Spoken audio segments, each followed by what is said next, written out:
Welcome back everyone. The iPod Touch 8th generation is one of those devices that Apple may or may not make, and it really is one of the only few devices that I can think of where Apple, is completely 50-50. They may make it, they may not, but we can actually determine that pretty soon. So with the current iPod Touch 7th generation, we all know it has the Apple A10 Fusion chip inside of it, which isn't the latest and greatest. It's the same chipset that's in the iPhone 7. Now there is a chance where the iPhone 7 may not get the next version of software for iOS 16. It could, it could not. We really don't know yet. But if it doesn't, that means the iPod Touch, aka the 7th generation, will also be out of business. It'll be out of date. Now, because of the amount of devices that has that Apple A10 Fusion chip inside of it, I'm pretty much sure that they're not going to go ahead and unsupported, so I may get iOS 16 as well. But if that were to be the case, there's going to be a time where the iPod Touch 7th generation is going to be out of business, where it's not going to have the latest chipset, and Apple is not going to have a supported iPod Touch, and they're not going to sell an iPod Touch either. So the release date of an iPod Touch 8th generation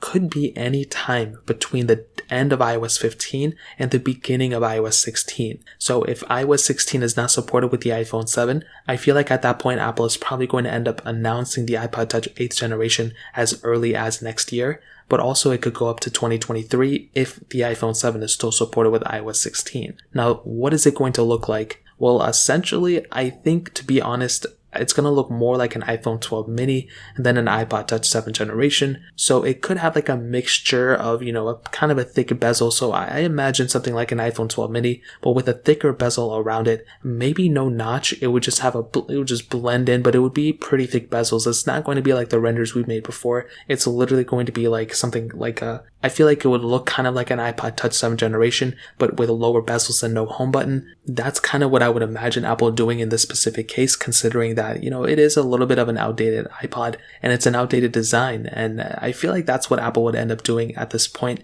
The price tag, from what I've seen, I don't think really anybody's going to buy an iPod Touch 8th generation. The main reason Apple even sells it now is for, parents to buy it for their kids or to give to a young adult. But mostly it's for developers from what I've seen. A lot of people, buy an iPod Touch because it is the cheapest way to get into an Apple ecosystem for, a full screen and all that. And they can develop apps for that specific display as well. So I think that's another big advantage why Apple would actually end up increasing the size of this panel or making it more in line with an iPhone 12 series than an iPod Touch series, in my opinion, from what I've seen. Now, on top of that, now the price tag of this thing is probably going to be around the same as well. I don't see them going and increasing the price like crazy. It's going to probably be at like $199. Again, mostly because it is already an outdated design and they already expect very few people to buy it. So that's what makes the most sense to me. I really do think Apple's probably going to end up releasing an iPod Touch 8th generation. If they do, like I mentioned, as early as next year, but it could possibly come, maybe 2023 as well. So that's pretty much it. That's what we know so far. If you guys have any other questions or anything, let me know in the comment section below. Hit the like button, that would mean so much, but definitely hit that subscribe button. More importantly than everything else, I love every single one of you guys.